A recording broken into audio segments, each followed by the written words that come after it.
मुस्लिम रहते हैं, यानी अप्रोक्स इसके पास 20 करोड़ मुस्लिम है। और भारत में, इंडिया में 14% मतलब 19 करोड़ अप्रोक्स ये आंकड़ा है। ये कहता है कि भारत के मुसलमान का ये ख्याल रखेगा। अरे बैल कहीं का, तुमको पता भी है 19 करोड़ लोगों को अगर ये 1 महीने का राशन भी देगा ना, 1000 रुपए का, तो इसका दिवालिया निकल जाएगा इसके देश का। लग रहा है। इसी बीच मेरा चचवा पहुंच गया रूस में। अब बताइए, बेशर्मी की हद होती है कि रूस युद्ध के मुहाने पे खड़ा है और ये जाके 10,000 करोड़ रुपया कर्जा मांग रहा था कि हमारे यहाँ पाइपलाइन बिछाना है, बिछा दीजिए। रूस भगा दिया इसको। जैसे 1999 तक भारत पाकिस्तान बराबरी लड़ रहे थे सब। 99 में ससुरा इतना ढीठ था कि घुस गया कारगिल में। उसको लगा कि बुढ़ऊ क्या करेंगे, अटल बिहारी वाजपेयी। अरे बुढ़ऊ धोती टाइट किया, मार बफोर्स तो धो के रख दिया। और बुढ़ऊ को कम मत समझियो भाई।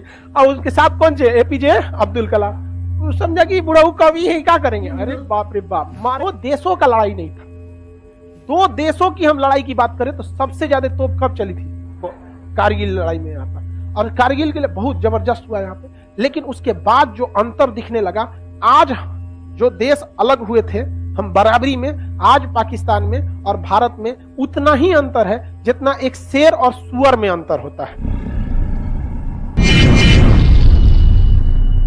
क्या मतलब? शेर और सुअर।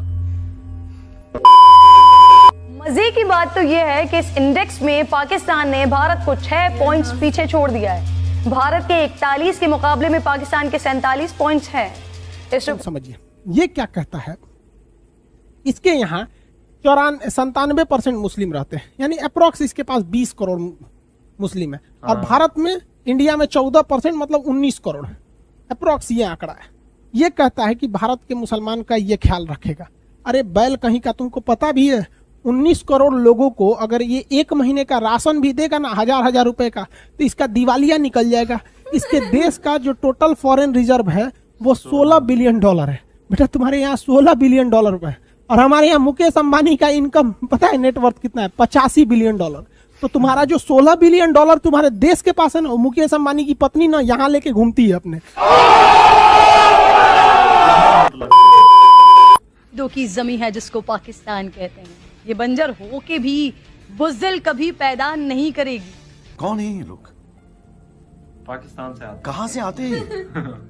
पाकिस्तान वो सरजमीन है जिसका बच्चा बच्चा शहीद होने के लिए हम वक्त दिन रात तैयार रहता है। लेकिन इस खित्ते में नाज़रीन एक बावला है जो हमेशा गलती कर बैठता है, ललकार देता है। पाकिस्तान के अवाम, मैं आपको कहना चाहता हूं, हिंदुस्तान आपसे लड़ाई लड़ने को तैयार है। आओ आओ, हिम्मत हो। और फिर जंगे सितंबर याद करके रोता रहता है। उस पगले का नाम ना भी लूं तो वो तो खुद भी समझता है और दुनिया भी जान लेती है। वो बातिल, वो जालिम, वो दहशतगर्द रियासत भारत है। हम जब भी हिंदुस्तानी अगर विदेश में जाते हैं तो इज्जत के नजर से देखे जाते हैं, और ये पाकिस्तानी जब भी जाएंगे सबके नजर से देखा जाएगा। 4 बार सिक्योरिटी जांच होगा कि छोटा बम लेके तो नहीं आया। 1965 को पाकिस्तान पर हमला कर दिया था। फिर फलक ने वो मंजर देखा कि जब भारतीय गोलों के आगे पाकिस्तानी अफवाज ने अपने सीने पेश किए। अजीम तर अफवाज के मुसल्लह सिपाहियों ने अपने से 4 गुना बड़े दुश्मन को नाको चने चबा दिए। दूसरी जंग अजीम के बाद टैंक्स की सबसे बड़ी लड़ाई सियालकोट में चबिंडा के मकाम पर लड़ी। सिंह चांदपुरी ने क्या तबाही मचाया था, आप देखना चाहते हैं तो देखिए उन लोगों ने क्या तबाही मचाया था। ये है पाकिस्तान का टैंक, ये धज्जी उड़ गया था टैंक का, थूर थूर दिया इसका यहाँ पे। ये देखिए टैंक का, पाकिस्तानी देख रहे हैं भैया सब चक्का उक्का फेंका गया। बताइए ये चांदपुरी साहब कैसा करना चाहिए, ये कोई वीडियो गेम खेल रहे हैं, मार के धज्जी उड़ा दिया। अरे पाकिस्तान बच्चा है, अपने बच्चा है, बिगड़ गया, आराम से मारिए। ऐसे एकदम धज्जी उड़ा दिए बेचारा सबको। पाकिस्तान के टैंक को धज्जी उड़ा के उस पर भारतीय सैनिक खड़ा होकर फोटो खिंचवा रहा था। फोटो खींचे, उस समय सेल्फी नहीं था ना, आगे से फोटो खींचना, फोटो खींचे यहाँ पे, आने वाली पीढ़ियों को ये प्रेरणा देगी। बताइए इतना सुंदर गाड़ी लेके आया था पाकिस्तान मारने के लिए। हाँ बेचारा ऐसे मारा जाता है। हाँ अरे ब्रिगेड मेजर साहब, आप भी बच्चा है, बच्चा को थोड़ा आराम से मारिए। देखिए इसका थोड़ा बिगाड़ दिया गाड़ी का। ओहो ऐसे नहीं मारना चाहिए, लेकिन क्या कीजिएगा, बच्चा बिगड़ जाता है तो धोना ही पड़ता है। लग रहा है। इसी बीच मेरा चचवा पहुंच गया रूस में। अब बताइए बेशर्मी की हद होती है कि रूस युद्ध के मुहाने पे खड़ा है और ये जाके 10,000 करोड़ रुपया कर्जा मांग रहा था कि हमारे यहाँ पाइपलाइन बिछाना है, बिछा दीजिए। रूस भगा दिया इसको। जैसे ये कहा कि हमको 10,000 करोड़ रुपया मदद चाहिए, उसी समय रूस ने यूक्रेन पे हमला कर दिया। अब बताइए कोई गधा भी मतलब इतना बड़ा ये प्रधानमंत्री होके गलती किया जितना हमारा कोई विद्यार्थी गलती नहीं करेगा। रूस देखिए, इसका सबसे ज्यादा जो व्यापार होता है पाकिस्तान का, वो यूरोपीय यूनियन से होता है या अमेरिका से होता है, इन देशों से होता है। इसे आर्थिक मदद में IMF देती है, वर्ल्ड बैंक देती है, जापान देता है, जो सब अमेरिका के फेवर में है। फिर भी ये अमेरिका के खिलाफ केवल जा रहा है मीटिंग करने के लिए। क्यों? इसलिए क्योंकि जो बाइडेन ने जब से शपथ लिया इसको फोन नहीं किया, तो उनको जलाने के लिए गया था। अरे गधा कहीं का, ये सास बहू का झगड़ा हो रहा है क्या कि तुम जलाने के लिए गए थे? 10,000 करोड़ गए थे मांगने, अमेरिका ने इनके ऊपर पेनाल्टी ठोक दिया, 4 अरब डॉलर का पेनाल्टी ठोक दिया इनके ऊपर। बहुत अच्छा हुआ, एक वो हाथ मिलाने गए थे, हो गया, यहाँ पर कांड हो गया। और दूसरा FATF में अब ये ग्रे लिस्ट से चल जाएंगे ब्लैक लिस्ट में। जिस दिन ब्लैक लिस्ट में चल जाएंगे ना, बर्बाद हो जाएंगे, यहाँ पर पूरी तरह से चौपट हो जाएंगे वहां पे। आज भी पाकिस्तान में 12,000 रुपए का गैस सिलेंडर पड़ रहा है। अब 12,000 रुपए में गैस सिलेंडर पड़ रहा है, जिस दिन ये FATF के ब्लैक लिस्ट में जाएंगे ना, उस दिन ये 20,000 चल जाएगा। IMF पे अमेरिका का दबाव है, वर्ल्ड बैंक पे अमेरिका का दबाव है। अमेरिका घुसिया गया है ये मीटिंग देखकर कि चोट्टा तुमको इसी बीच में जाना था। यहाँ पर कौन गधा है रे तुम्हारे यहाँ सुरक्षा सलाहकार? ओकरा कोनो बुद्धि नहीं है क्या? इतना बेवकूफी तो कोई नहीं करेगा। इसने क्या किया? सांड को लाल कपड़ा दिखाया। मिला क्या है इसको कि रूस ने, राष्ट्रपति ने कहा था कि जो हमारे पास आएंगे उनको कोरोना का RT-PCR टेस्ट कराना पड़ेगा। दुनिया का सबसे महंगा टेस्ट इन्हीं का हुआ है। गए हैं, RT-PCR टेस्ट कराए हैं, हाथ मिलाए हैं, मिला कुछ नहीं है, उल्टे 4 अरब रुपया का इनके ऊपर पेनाल्टी ठोक दिया है। यानी RT-PCR का रेट इनका 4 अरब डॉलर बन गया। अरे यार, तुम्हारे देश की जनता सुन रही, तुम्हारे यहाँ कोई बढ़िया बताने वाला नहीं है क्या? टीचर उचर नहीं है तुम्हारे यहाँ? तो इसको 2-4 हाथ देने लायक है। तो बिगड़ गया है मेरा। इन मोदी, अब यही वाकयात तुम्हारी बर्बादी लिखेंगे, कश्मीरियों की आजादी लिखेंगे और हिंदुस्तान की तबाही लिखेंगे। मैं वादा करती हूँ कश्मीरियों से, जिस हद तक हो सका और जो हो सका। कहा जाता है इसने अफगानिस्तान में तालिबान को जन्म दिया, और इस तालिबान के वजह से तालिबान ने कहा कि हम अफगानिस्तान में इस्लामिक कानून से शरिया को लाएंगे। तो तालिबान को देखा देखी पाकिस्तान में भी एक तालिबान उभर गया जिसका नाम है तहरीके तालिबान। अब ये पाकिस्तान में बम फोड़ने लगा और कहा यहाँ की सरकार को बताइए, हम यहाँ पर शरिया का कानून लाएंगे। इसी को कहते हैं न्यूटन का 3rd लॉ, क्रिया प्रतिक्रिया। तुम वहाँ आतंकवाद फैलाओ, हम यहाँ आतंकवाद फैलाएंगे। तुमको पता भी है न्यूटन तो फिजिक्स, पाकिस्तान में पता नहीं फिजिक्स पढ़ाया जाता है कि नहीं वहाँ पे। न्यूटन 3rd लॉ यहाँ पे। खैर, अगर न्यूटन का जन्म पाकिस्तान में हुआ रहता तो उनके सर पर सेब नहीं गिरकर बम गिरा रहा था और न्यूटन वहीं मर जाते। फिजिक्स का सत्याना।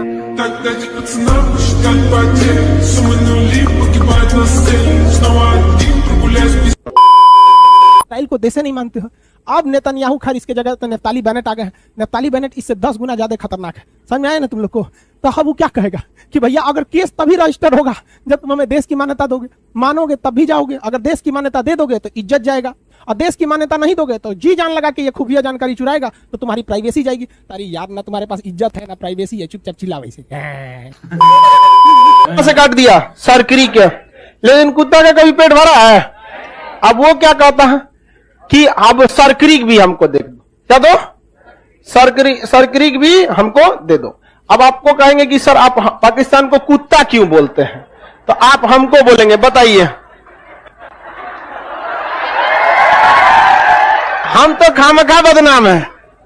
देखो भाई छोड़ो, अब हम इसको जूम करके दिखाते हैं। खामखा में हमको बदनाम करके रखा है सर। हमको क्या दुश्मनी है किसी देश से? लो, कोई बात, हम झूठ बोलेंगे?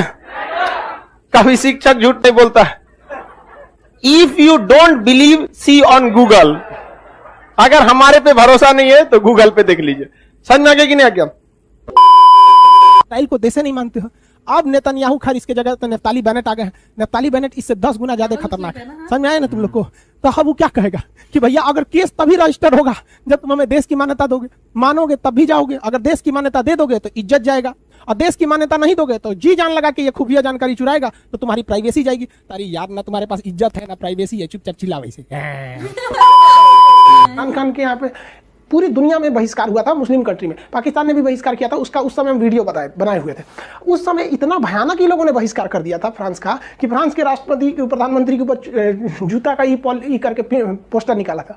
और हद बेशर्मी इन लोग की देखिए कि इन्होंने अपनी संसद भवन में एक प्रस्ताव पारित हो गया कि पाकिस्तान का वह राजदूत जो फ्रांस में बैठा है उसे वापस बुलाया जाए। तो जब ये प्रस्ताव पाकिस्तान के संसद से पारित हो गया तब पता चला कि पाकिस्तान का कोई भी राजदूत फ्रांस में बैठा ही नहीं है। कोई गधा भी होगा तो 16 बिलियन डॉलर में से कभी लेगा 294 बिलियन डॉलर कर्जा। अब आप खुद सोच के देखो, पाकिस्तान के लोग भी अगर देखे होंगे तो सोचो अपने देश के प्रधानमंत्री और नीति निर्माण वालों को कि कितना ज्यादा कर्जा लिए, कभी भी ये कर्जा नहीं चुका पाते हैं। इसलिए पूरी दुनिया में इनको कोई सीरियस नहीं लेता है, मजाक पे मजाक बनते हैं, सब मीम बनेगा यहाँ पर और इनको उड़ा ले गया बेचारा। सी जिनपिंग के जाल में फंस चुके हैं, इनको कुछ समझ में आ नहीं रहा, अब इधर उधर कर्जा मांग रहे। इसीलिए हम आप चाचा के लिए हम क्या बोले, हम क्या बोले इनके लिए, सुनिए ध्यान से। नींबू के ऊपर नींबू और नींबू के ऊपर धागा, और इमरान खान की पत्नी को सी जिनपिंग लेके भागा। कहीं क्या तुमको क्या ये तो होता है। ये बड़का एशिया का सबसे बड़ा देश चाइना, एशिया का सबसे बड़ा देश चाइना। चाइना जो है वो एशिया का सबसे बड़ा देश है। आप कहेंगे रूस क्यों नहीं है, तो रूस एशिया में नहीं आता है, रूस जो है वो यूरोप में आता है। रूस किस में आता है, यूरोप में आता है। किस में आता है, यूरोप में। रूस जो है इसका ज्यादातर एरिया एशिया में आता है, बट इसकी राजधानी मॉस्को जो है वो यूरोप में, इसलिए ये एशिया में होते हुए भी इसको कहाँ काउंट किया जाता है, यूरोप, राजधानी की वजह से। एशिया का सबसे बड़ा देश कौन सा है, चाइना है। चाइना एक कम्युनिस्ट देश है। कम्युनिस्ट मतलब होता है हर चीज वहाँ गवर्नमेंट के हिसाब से होगा। पाकिस्तान पगला गया है ससुरा। कि फरवरी में चाइना में विंटर ओलंपिक हो रहा है। इस विंटर ओलंपिक में चाइना ने ना मेरे चाचा को चीफ गेस्ट बन के बुलाया। इसको चीफ अल्लाह मेहरबान तो गधा पहलवान। अजब हाल है भाई, अजब तेरी कुदरत, अजब तेरा खेल। छछुंदर के सर पे चमेली का तेल। वाह वाह। रुको जरा, सबर करो। लेकिन इसको चीफ गेस्ट बनाया और ये गधा चीफ गेस्ट बन गया, जबकि इसे नहीं बनना चाहिए। इस चीफ गेस्ट बनना या विंटर ओलंपिक में भाग लेना, ये अमेरिका से खुली दुश्मनी हो जाएगी। रीजन क्या है कि अमेरिका ने चीन के, अमेरिका, ब्रिटेन हो गया, अमेरिका हो गया, ऑस्ट्रेलिया हो गया, जापान हो गया, ये क्वाड वाले देश ने जो थे ये चीन के विंटर ओलंपिक का बहिष्कार किए। वहाँ एक टेनिस खिलाड़ी का रेप हुआ था, उसने बोल दिया तो उसी को उल्टे जेल में डाल दिया। तो अमेरिका भड़का हुआ है। किस पे भड़का है, चीन पे भड़का हुआ है। अब देखिए चीन जो है पाकिस्तान को बुला लिया है चीफ गेस्ट बना के, और रूस को भी बुला लिया उद्घाटन समारोह में। भारत को इसमें नहीं जाना चाहिए, लेकिन भारत फिर भी जा रहा है। तो खैर भारत साइड में बैठ के टुकुर टुकुर देख रहा है, क्योंकि भारत के लोग पढ़े लिखे हैं, जानते हैं कि पाकिस्तान कितनी बड़ी गलती करने जा रहा है। अब जरा देखिए, अमेरिका ने कहा है कि कोई भी देश विंटर ओलंपिक में न जाए, अगर जाएगा तो हमारा विरोध होगा। और इस पाकिस्तान चीफ गेस्ट बन के चल गया, और रूस भी चला आया है। तो अमेरिका, रूस इधर ही भी गया है, रूस भी गया है, ये तो खुश है।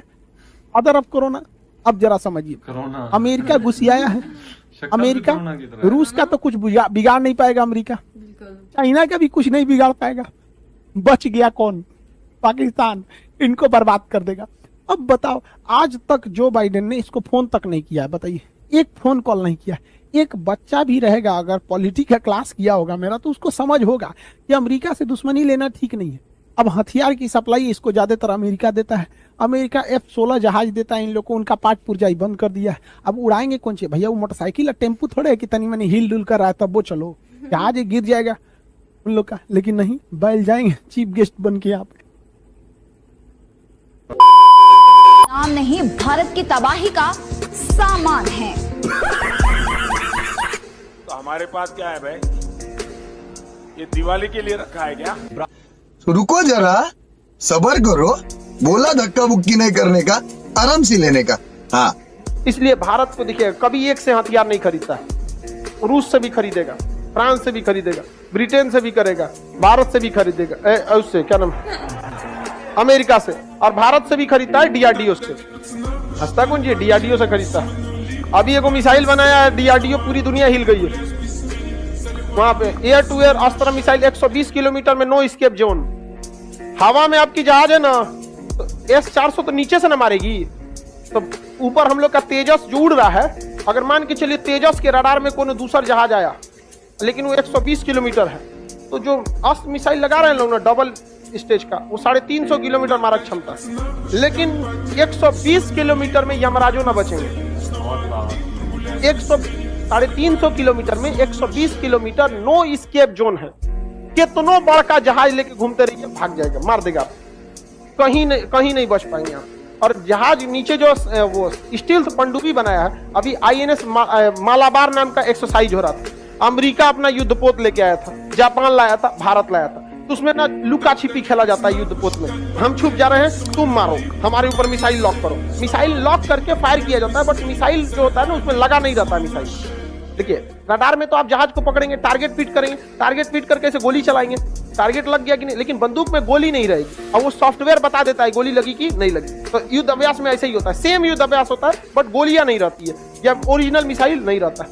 तो पाकिस्तान अमेरिका की पनडुब्बी आई तो भारत को देखते हैं पनडुब्बी में, 1.5 घंटा से भारत की पनडुब्बी को खोज रहा था। बाद में कहा कि खत्म, कहा कि हाँ, का नीचे देखो तुम रिंचुए हैं। तो जो ऊपर अमेरिका की पनडुब्बी थी, नीचे भारत वाला था, 1.5 घंटा से लुका छिपी खेल रहा था। अमेरिका माथा पीटा। तो भारतीय नौसेना वाले ने कहा था 1971